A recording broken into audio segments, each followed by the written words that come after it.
નમસ્કાર દોસ્તો, સ્વાગત છે આપ સર્વનું તમારી પોતાની YouTube channel ocean coaching classes પર। મિત્રો, ધોરણ 6ની ગુજરાતી વિષયની તારીખ 10/8/2024ના રોજની જે એકમ કસોટી છે તેની જે ઓરિજિનલ પ્રશ્ન બેંક છે તેનું સંપૂર્ણ સોલ્યુશન આપણે આ વિડીયોની અંદર જોવાના છે। આ પ્રશ્ન બેંકની અંદર પ્રકરણ 1 થી 3 કુલ પૂછાવાના છે, કુલ 25 ગુણની પરીક્ષા રહેશે અને કુલ 1 કલાકનો સમય છે। મિત્રો, આપણી આ ચેનલ ઉપર આવનારી બધી જ એકમ કસોટીઓ જે છે તેના ઓરિજિનલ પ્રશ્ન બેંકના સંપૂર્ણ સોલ્યુશનના વિડીયો અને પીડીએફ તમને મળી રહેશે। એના માટે આપણે આ વોટ્સઅપ ગ્રુપની અંદર જરૂરથી જોડાઈ જજો અને આ સોલ્યુશનની પીડીએફ મેળવવા માટેની લિંક તમને વિડીયોના ડિસ્ક્રિપ્શન બોક્સની અંદર મળી જશે। ચાલો તો શરૂ કરીએ આપણે ધોરણ 6ની ગુજરાતી વિષયની તારીખ 10/8/2024ના રોજની જે પ્રશ્ન બેંક છે તેનું સંપૂર્ણ સોલ્યુશન। ચાલો, સર્વપ્રથમ અધ્યયન નિષ્પત્તિ આપેલી છે, ત્યાર પછી પ્રશ્ન નંબર 1, કોઈ પણ એક ફકરો પસંદ કરી તેને આધારે પ્રશ્નોના ઉત્તર લખો જેના કુલ 5 માર્ક્સ છે। તો અહીંયા જુઓ, પેરેગ્રાફ આપણને આપેલો છે। પેરેગ્રાફ તમારે ધ્યાનપૂર્વક વાંચવાનો છે અને ત્યાર પછી જોઈએ પહેલો સવાલ, પરોપકારી મનુષ્ય કોને કહે છે? તો અહીંયા 4 વિકલ્પો આપ્યા છે, એમાંથી સાચો જવાબ આવશે વિકલ્પ બી, બીજાને નિસ્વાર્થ મદદરૂપ થાય એવો મનુષ્યને। ત્યાર પછી બીજો સવાલ, પ્રસ્તુત ફકરામાં પરોપકારી મનુષ્યની સરખામણી કોની સાથે કરી છે? તો જવાબ આવશે વિકલ્પ ડી, વૃક્ષ સાથે। ચોથું, જેનું આયુષ્ય ઓછું હોય એવું? તો જવાબ આવશે વિકલ્પ એ, અલ્પાયુ। ત્યાર પછી ચોથો સવાલ, કાગડા કૂતરાનું જીવન એટલે કેવું જીવન? તો જીવવા ખાતર જીવવું। ત્યાર પછી પાંચમો સવાલ, કેવા વ્યક્તિનું જીવન નિરર્થક છે? તો જે બીજાના માટે જીવતો નથી તેનું જીવન નિરર્થક છે। મિત્રો, ધોરણ 6ની તારીખ 10/8/2024ના રોજની જે ગુજરાતી વિષયની ઓરિજિનલ પ્રશ્ન બેંક છે તેના સંપૂર્ણ સોલ્યુશનની પીડીએફ જો તમારે જોઈતી હોય તો આ વિડીયોના ડિસ્ક્રિપ્શન બોક્સની અંદર તમને લિંક મળી જશે, અથવા તો વોટ્સઅપ પર જો પીડીએફ જોઈતી હોય તો અહીંયા નંબર આપેલો છે, આ નંબર ઉપર તમે કોન્ટેક્ટ કરીને મેળવી શકો છો, અથવા તો આપણી એપ્લિકેશન છે ઓશન કોચિંગ ક્લાસીસ, આ એપ્લિકેશન ડાઉનલોડ કરવાની લિંક તમને નીચે ડિસ્ક્રિપ્શનમાં પણ આપેલી છે, અથવા તો પ્લે સ્ટોર ઉપર જઈને પણ તમે ડાઉનલોડ કરી શકો છો। તો આ એપ્લિકેશન ઉપરથી પણ તમે આ ગુજરાતી વિષયની જે એકમ કસોટી છે તારીખ 10/8/2024ની તેની પીડીએફ જે છે સોલ્યુશનની તે મેળવી શકો છો। તો જરૂરથી મેળવી તેનો અભ્યાસ કરી લેવો, જે તમારી પરીક્ષા માટે ખૂબ જ ઉપયોગી થશે। ત્યાર પછી બીજો પેરેગ્રાફ આપણને આપેલો છે ઈશ્વરચંદ્ર વિદ્યાસાગરનો। તો આ પેરેગ્રાફ તમારે ધ્યાનપૂર્વક વાંચવાનો છે અને ત્યાર પછી એમની નીચે જુઓ કેટલાક પ્રશ્નો આપેલા છે। તો એમાં પહેલો સવાલ, વિદ્યાસાગરે બાળકને ભીખ ન આપી કારણ કે? તો જવાબ આવશે વિકલ્પ બી, વિદ્યાસાગર બાળકને ભીખ આપી અને લાચાર બનાવવા નહોતા માંગતા। બીજો સવાલ, વિદ્યાસાગરે બાળકને પગભર કરવા શું કર્યું? તો જવાબ આવશે વિકલ્પ ડી, થોડા પૈસા આપી પગભર થવા પ્રેર્યો। ત્યાર પછી ત્રીજો સવાલ, પગભર થવું એટલે શું? તો જવાબ આવશે વિકલ્પ બી, બીજાના આશ્રય વગર ટકી રહેવાય તેવું થવું અથવા તો સ્વાશ્રયી બનવું। ચોથું, બાળકે પગભર થવા શું કર્યું? તો બાળકે પગભર થવા વિદ્યાસાગરે આપેલા પૈસામાંથી સંતરા ખરીદી ફળો વેચવાનો ધંધો શરૂ કર્યો। પાંચમો સવાલ, વિદ્યાસાગરે બાળક પાસેથી પૈસા શા માટે ન લીધા? કારણ કે આ પૈસામાંથી તે કોઈ જરૂરિયાતમંદ વ્યક્તિની મદદ કરી તેને પણ પોતાની જેમ પગભર બનાવી શકે। ત્યાર પછી ત્રીજો પેરેગ્રાફ આપણને આપેલો છે હાવર્ડ કેલીનો, એ ધ્યાનપૂર્વક વાંચવાનો છે અને વાંચ્યા પછી જોઈએ એની નીચે આપેલો પહેલો સવાલ, કેલી ફાજલ સમયમાં ફેરિયાનું કામ કરતો હતો એટલે કે? તો જવાબ આવશે વિકલ્પ એ, કેલી નવરાશના સમયમાં ફેરિયાનું કામ કરતો હતો। બીજો સવાલ, કેલી ભૂખ અને તરસથી આકુળ વ્યાકુળ થઈ ગયો એટલે? તો જવાબ આવશે વિકલ્પ ડી, કેલી ભૂખ અને તરસથી બેચેન થઈ ગયો। ત્રીજો સવાલ, યુવતીએ કેલીને દૂધનો ગ્લાસ આપ્યો કારણ કે? તો જવાબ આવશે વિકલ્પ સી, કેલીને ભૂખ્યો જોઈ યુવતીને દયા આવી હતી। ચોથો સવાલ, હોસ્પિટલમાં દાખલ કરેલ સ્ત્રીને ડૉક્ટરની ફીની ચિંતા શા માટે હતી? કારણ કે હોસ્પિટલની ફી ખૂબ જ વધારે હતી અને તે સ્ત્રી ફી ચૂકવવા સક્ષમ ન હતી। પાંચમો સવાલ, કેલીએ યુવતીનું ઋણ કેવી રીતે ચૂકવ્યું? તો કેલીએ યુવતીનું હોસ્પિટલનું બિલ ચૂકવી અને તેનું ઋણ ચૂકવ્યું। ત્યાર પછી છે પ્રશ્ન નંબર 2, અહીંયા કહ્યું છે કે આપેલા વિભાગોમાંથી કોઈ પણ એક વિભાગની પસંદ કરી પ્રશ્નોના ઉત્તર લખો જેના કુલ 5 ગુણ છે। ચાલો તેમાં જોઈએ આપણે વિભાગ એ, અહીંયા કહ્યું છે કે બિલનો અભ્યાસ કરી પ્રશ્નોના જવાબ માટે સાચો વિકલ્પ પસંદ કરો। તો અહીંયા તમે જોઈ શકો છો કે બિલ આપણને આપેલું છે એકલવ્ય સ્પોર્ટ્સ સેન્ટરનું, ગ્રાહકનું નામ છે ધીરજભાઈ, તારીખ આપેલી છે, બિલ નંબર આપેલો છે, ગામ આપેલું છે અને કઈ કઈ વસ્તુઓ ખરીદી છે તેની ક્વોન્ટિટી, તેનો ભાવ અને કુલ ટોટલ આપણને આપેલું છે। તો એના ઉપરથી નોંધ પણ છેલ્લે આપેલી છે અને એના ઉપરથી આપણે જોઈએ પહેલો સવાલ, આ ગ્રાહક પહેલાં કેટલા લોકોએ દુકાન પરથી ખરીદી કરી છે? તો જો જવાબ આવશે વિકલ્પ બી, 176। ત્યાર પછી બીજું, ગ્રાહકને કયા સંજોગોમાં વસ્તુ બદલી આપવામાં નહીં આવે? તો કાળા રંગની ટોપીને બદલે લાલ રંગની ગ્રાહકને કયા સંજોગોમાં વસ્તુ બદલી આપવામાં આવશે નહીં? તો જો અહીંયા આપણને નોંધ આપેલી છે તેમાં લખેલું છે કે માલમાં ખામી જણાશે તો વસ્તુ બદલી આપવામાં આવશે અને 1500 કે તેથી વધુ રકમની ખરીદી ઉપર 10% વળતર આપવામાં આવશે અને દર સોમવારે દુકાન પર રજા રહેશે.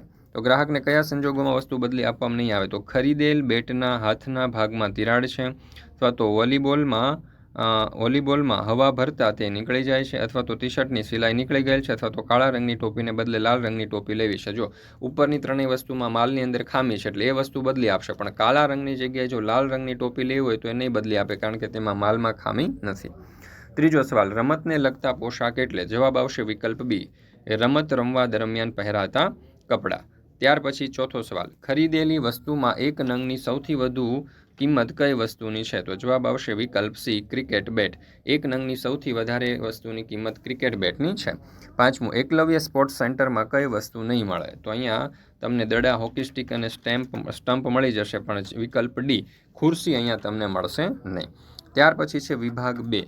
અહીંયા આપણને એક ટાઈમ ટેબલ આપવામાં આવેલું છે, સોમ, મંગળ, બુધ, ગુરુ, શુક્ર, શનિ, અને એની નીચે તમે અહીંયા જોઈ શકો છો કે આપણને 8 તાસ જે છે તે આપેલા છે.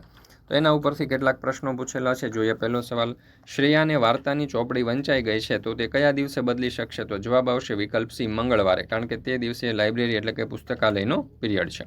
બીજું, કયા વિષયના સૌથી વધુ તાસ છે? તો ગણિત અને ગુજરાતી આ બંને વિષયના 7-7 તાસ છે. ત્રીજો સવાલ, સૌથી ઓછા પુસ્તકો સાથે કયા વારે શાળાએ આવવાનું હોય છે? તો જવાબ આવશે વિકલ્પ બી, શનિવારે. ચોથું, કયા વિષયના તાસ દરરોજ છે? તો જવાબ આવશે વિકલ્પ ડી, સામાજિક વિજ્ઞાન વિષયના તાસ દરરોજ છે. જે વિકલ્પો આપ્યા છે તેમાંથી સાચો જવાબ આ આવશે. સમયપત્રકમાં સમૂહ કવાયતના સ્થાને નીચેનામાંથી કયો વિકલ્પ મૂકી શકાય? તો જવાબ આવશે વિકલ્પ સી, સમૂહ કસરત. ત્યાર પછી છે વિભાગ 3. આપેલ જાહેરાતના આધારે પ્રશ્નોના જવાબ. તો જો પુસ્તક પ્રેમીઓ માટે શ્રેષ્ઠ લાહો છે, સ્વાતંત્ર્ય પર્વની ઉજવણી નિમિત્તે નગરવાચક મિત્ર મંડળ દ્વારા આયોજન કરવામાં આવ્યું છે. 5મો વાર્ષિક પુસ્તક મેળો છે, 2024ની અંદર યોજાયો છે, અને આઝાદીના અમૃત મહોત્સવ નિમિત્તે સરફરોશ પુસ્તક શ્રેણી ઉપર 50%નું વળતર છે. ઉમાશંકર જોશી ભવન, નડિયાદ, ખેડાની અંદર. તારીખ આપેલી છે અને સમય આપેલો છે. એમના ઉપરથી પહેલો સવાલ, પુસ્તક પ્રેમી માટે લાહો વિધાનમાં લાહો શબ્દના બદલે નીચેનામાંથી કયો શબ્દ યોગ્ય છે? તો જવાબ આવશે વિકલ્પ ડી, તક. બીજો સવાલ, નિહિર 12મી તારીખે સવારે 7:30 વાગે પુસ્તક મેળા સ્થળે પહોંચી ગયો છે. તો પુસ્તક મેળો 9 વાગે શરૂ થશે, એટલે જવાબ આવશે વિકલ્પ સી, તેણે 1 કલાક અને 30 મિનિટ જેટલો સમય રાહ જોવી પડશે. ત્રીજો સવાલ, પુસ્તક મેળાના આયોજન અનુસંધાને કઈ બાબત સુસંગત નથી? તો જવાબ આવશે વિકલ્પ બી, શહેર મિત્ર પરિષદ દ્વારા આયોજન કરવામાં નથી આવ્યું. ચોથો સવાલ, નગર વાચક મિત્ર મંડળ દ્વારા બીજો પુસ્તક મેળો કયા વર્ષે થયો હશે? તો બીજો પુસ્તક મેળો જે છે તે વર્ષ 2021ની અંદર યોજાયો હશે. 5મો સવાલ, સ્વાતંત્ર્ય પર્વ એટલે? તો જવાબ આવશે વિકલ્પ બી, 15મી ઓગસ્ટ. ત્યાર પછી છે પ્રશ્ન નંબર 3. અહીંયા કહ્યું છે કે નીચે આપેલા વિભાગોમાંથી કોઈ પણ એક વિભાગ પસંદ કરી અને ખાલી જગ્યા લખો, જેના કુલ 5 માર્ક છે. એમાં વિભાગ એ, જો અહીંયા સૂરજ, ચંદ્ર, ધરતી, દિશા, નવાઈ અને અંધારું આપેલું છે. અહીંયા એક અર્થપૂર્ણ ફકરો બનાવવાનો છે, તો આ પ્રમાણે બનાવી શકીએ. જુઓ, સૂરજ ઉગે છે ત્યારે ચંદ્ર ધીમે ધીમે અસ્ત થઈ જાય છે. ધરતી પર જેવા સૂર્યના કિરણો પડે છે તેવું જ અંધારું દૂર થાય છે. સૂર્યનું આગમન આકાશના ચારેય દિશાઓમાં પ્રકાશ ફેલાવે છે અને એ દ્રશ્ય ખરેખર નવાઈ પમાડે એવું હોય છે. ત્યાર પછી છે વિભાગ 2. અહીંયા કહ્યું છે કે આપેલ શબ્દનો ઉપયોગ કરીને ટૂંકમાં વાર્તા લખો. અહીંયા શબ્દો આપણને આપ્યા છે, રસ્તો, પથ્થર, ચિઠ્ઠી, સોના મહોર અને ઇનામ. તો એના ઉપરથી આ પ્રમાણે આપણે વાર્તા બનાવી શકીએ. જુઓ, એક વખત એક રાજા હતો. તેણે પોતાની પ્રજાની કસોટી લેવાનું નક્કી કર્યું. તેણે રસ્તામાં એક મોટો પથ્થર મૂકી દીધો. આ રસ્તા પરથી પહેલાં એક મુસાફર પસાર થયો. તે આ પથ્થર સાથે અથડાય છે અને પડી જાય છે, પરંતુ તે આ પથ્થરને હટાવતો નથી અને ગાળો દેતો ત્યાંથી જતો રહે છે. ત્યાર પછી એક દૂધવાળો ત્યાંથી પસાર થાય છે. તે આ પથ્થર સાથે અથડાય છે અને તેનું બધું જ દૂધ ઢોળાઈ જાય છે. તે પણ આ પથ્થરને હટાવવાની તસદી લેતો નથી. ત્યાર પછી એક ખેડૂત પસાર થાય છે અને આ પથ્થર સાથે અથડાય છે, અને તે વિચારે છે કે ઘણા બધા લોકો આ પથ્થર સાથે અથડાતા હશે, એટલે ત્યાંથી પથ્થરને ખસેડી અને બાજુ ઉપર મૂકે છે. તો પથ્થરની નીચે તેને એક ચિઠ્ઠી અને સોનાની પોટલી મળે છે, સોના મહોરની પોટલી મળે છે. આ ચિઠ્ઠીમાં લખેલું હોય છે કે આ પથ્થર ખસેડવાનું ઇનામ. ત્યાર પછી છે વિભાગ 3. હવે અહીંયા પાત્રોને ધ્યાનમાં રાખી અને સંવાદ બનાવવાના છે. પાત્રોમાં છે અગ્રજ, જે પુત્ર છે, અજયભાઈ પિતા છે, જાગૃતિબેન માતા છે, અને સ્થળ છે પ્રાણી સંગ્રહાલય. તો અહીંયા આપણે એક સંવાદ બનાવ્યો છે. જુઓ, અગ્રજ કહે, પિતા, અહીં કેટલા બધા પ્રાણીઓ છે, આપણે સૌપ્રથમ કયા પ્રાણીની મુલાકાત લેશું? તો અજયભાઈ કહે, આપણે સિંહ જોવા જઈએ, તે જંગલનો રાજા છે. જાગૃતિબેન કહે, અગ્રજ, સિંહને ખોરાકમાં શું ખવડાવવામાં આવે છે તે જાણવું છે? અગ્રજ કહે, હા પિતા, તે કેટલું અને શું ખાય છે? અજયભાઈ કહે દરરોજ લગભગ 7-8 કિલો માંસ. ચાલ હવે આપણે આગળ ચાલીએ. અગ્રજ કહે હા ચાલો હવે આપણે દીપડો જોઈશું. ત્યાર પછી છે પ્રશ્ન નંબર 4. આપેલા વિષયમાંથી ગમે તે એક વિષય ઉપર નિબંધ લખો જેના કુલ 5 માર્ક છે. તો અહીંયા 3 નિબંધ આપણને આપેલા છે. 3 નિબંધ આપણે અહીંયા દર્શાવેલા છે. તમે જોઈ શકો છો. પહેલો નિબંધ છે ઋતુઓની રાણી. તો જો ઋતુઓનું ચક્ર સતત ફર્યા કરે છે. ગ્રીષ્મ વિદાય થતાં વર્ષાનું આગમન થાય છે અને ગ્રીષ્મની કાળઝાળ ગરમીથી સૌ કોઈ ત્રાહિમામ પોકારી ઉઠે છે અને વરસાદના આગમનની બધા ચાતક નજરે રાહ જોતા હોય છે. તો આ જે ઋતુઓની રાણી વર્ષા ઋતુ નિબંધ જે છે તે ખૂબ જ સરસ રીતે અહીંયા તમારી સમક્ષ આપણે રજૂ કરેલો છે. તમે વિડીયોને પોઝ કરીને સ્ટોપ કરીને આ નિબંધનો અભ્યાસ કરી શકો છો અથવા તો સમગ્ર સોલ્યુશનની PDF પણ મેળવી શકો છો. PDF મેળવવા માટેની લિંક તમને આ વિડીયોના ડિસ્ક્રિપ્શન બોક્સની અંદર આપેલી છે અથવા તો આપણી એપ્લિકેશન ઉપરથી પ્લે સ્ટોર ઉપર જઈને એપ્લિકેશન ડાઉનલોડ કરી ઓશન કોચિંગ ક્લાસીસ ત્યાંથી પણ તમે આ સોલ્યુશનની PDF મેળવી શકો છો અને આ નિબંધનો અભ્યાસ કરી શકો છો. ચાલો ત્યાર પછી છે બીજો નિબંધ મેં જોયેલી નદી. તો રૂપ મારું અતિ સુંદર ખળખળ વહેતી આવી છું, પગ બાળજો પાણીમાં આંગળે તમારે આવી છું. આવી સરસ મજાની પંક્તિથી આપણે આ મેં જોયેલી નદીનું આપણે અહીંયા નિબંધ લેખન કરેલું છે. ખૂબ જ સરસ રીતે અહીંયા નિબંધ તમારી સમક્ષ રજૂ કરેલો છે. તમે જોઈ શકો છો વિડીયો સ્ટોપ કરીને પોઝ કરીને અથવા તો PDF મેળવીને. ચાલો ત્યાર પછી છે ત્રીજો નિબંધ મારો યાદગાર પ્રવાસ. તો આ નિબંધ પણ તમે જોઈ શકો છો. ખૂબ જ વ્યવસ્થિત અને સરસ રીતે આપણે દર્શાવ્યો છે. ત્યાર પછી પ્રશ્ન નંબર 5 રેખાંકિત શબ્દ માટે યોગ્ય વિકલ્પ પસંદ કરો જેના કુલ 3 માર્ક છે. એમાં પહેલું અજયને પુસ્તક વાંચવું ખૂબ ગમે છે. તો એમાં અજય અને પુસ્તક. તો અજય જે છે તે વ્યક્તિવાચક છે અને પુસ્તક છે તે જાતિવાચક છે. તો જવાબ આવશે વિકલ્પ C. બીજું આપણે આપણા મિત્રની મદદ કરવી જોઈએ. તો મિત્ર અને મદદ. તો મિત્ર એ જાતિવાચક અને મદદ એ ભાવવાચક. જવાબ આવશે વિકલ્પ A. ગામનું શિવ મંડળ હરિદ્વારથી ગંગાનું પવિત્ર જળ લાવ્યા. તો મંડળ અને જળ એ જવાબ આવશે વિકલ્પ B. સમૂહવાચક અને દ્રવ્યવાચક. ત્યાર પછી છે ચોથું પંખીઓનું ટોળું વાયરાની પાછળ પડ્યું. તો ટોળું અને વાયરા તો એ સમૂહવાચક અને જાતિવાચક. અમદાવાદ ખૂબ જ મોટું શહેર છે. તો અમદાવાદ એ વ્યક્તિવાચક અને શહેર એ જાતિવાચક. એટલે જવાબ આવશે વિકલ્પ C. ત્યાર પછી છઠ્ઠું મારા હાથે કાચનો ગ્લાસ તૂટી જતાં મમ્મીને ખૂબ જ ગુસ્સો આવ્યો. તો કાચ અને ગુસ્સો તો દ્રવ્યવાચક અને ભાવવાચક. એટલે જવાબ આવશે વિકલ્પ A. અરવિંદભાઈને આખું ગામ આદર આપે. અરવિંદભાઈ વ્યક્તિવાચક, આદર એ ભાવવાચક. તો જવાબ આવશે વિકલ્પ A. 8મો સવાલ રાજાએ ગાયકોના વૃંદને દૂધ પીવડાવ્યું. તેમાં વૃંદ અને દૂધ તો એ સમૂહવાચક અને દ્રવ્યવાચક.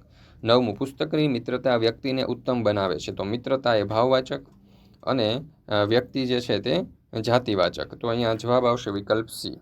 ત્યાર પછી આગળ જોઈએ પ્રશ્ન B. નીચેના કોષ્ટકમાંથી નામ અને વિશેષણની યોગ્ય જોડ બનાવી તેના આધારે વાક્ય બનાવો જેના કુલ 2 માર્ક છે. તો અહીંયા તમે જોઈ શકો છો કે આપણને હંસ, ધરતી, કોફી, વરસાદ, ફૂલ, છોકરો, નિશાળ જેવા શબ્દો આપ્યા છે. વિશેષણમાં કડક, સુંદર, હોશિયાર, સુગંધીદાર, લીલી સાડી, સ્વચ્છ અને ધોધમાર આપેલું છે. તો એના ઉપરથી આપણે આ પ્રમાણે પેરેગ્રાફના જે શબ્દો છે, વાક્યો છે તે બનાવી શકીએ. જો ચોમાસામાં ધરતી માતાએ જાણે લીલી સાડી પહેરી હોય તેવું લાગે છે. છગનભાઈને કડક કોફી પીવાની ટેવ છે. આજ સવારથી વરસાદ ધોધમાર વરસી રહ્યો છે. બગીચામાં સુંદર ફૂલો ખીલ્યા છે. અમારા વર્ગનો છોકરો ખૂબ જ હોશિયાર છે. અમારા ગામની નિશાળ ખૂબ સ્વચ્છ છે. તો અહીંયા આપણે આજે ધોરણ 6ની ગુજરાતી વિષયની એકમ કસોટીની જે ઓરિજિનલ પ્રશ્ન બેંક છે તે પૂર્ણ કરીએ છીએ. ફરી મળીશું આપણે આવતી પ્રશ્ન બેંકના સંપૂર્ણ સોલ્યુશન સાથે. આ પ્રશ્ન બેંકની PDF મેળવવા માટેની લિંક તમને વિડીયોના ડિસ્ક્રિપ્શન બોક્સની અંદર આપેલી છે. જરૂરથી મેળવી લેજો જે તમને ખૂબ જ ઉપયોગી સાબિત થશે. જો વિડીયો પસંદ આવ્યો હોય તો લાઇક કરવાનું, તમારા મિત્રો સાથે શેર કરવાનું અને આપણી આ ચેનલને સબસ્ક્રાઇબ કરવાનું ભૂલશો નહીં. ફરી મળીશું આપણે નવી એકમ કસોટીના સંપૂર્ણ સોલ્યુશન સાથે.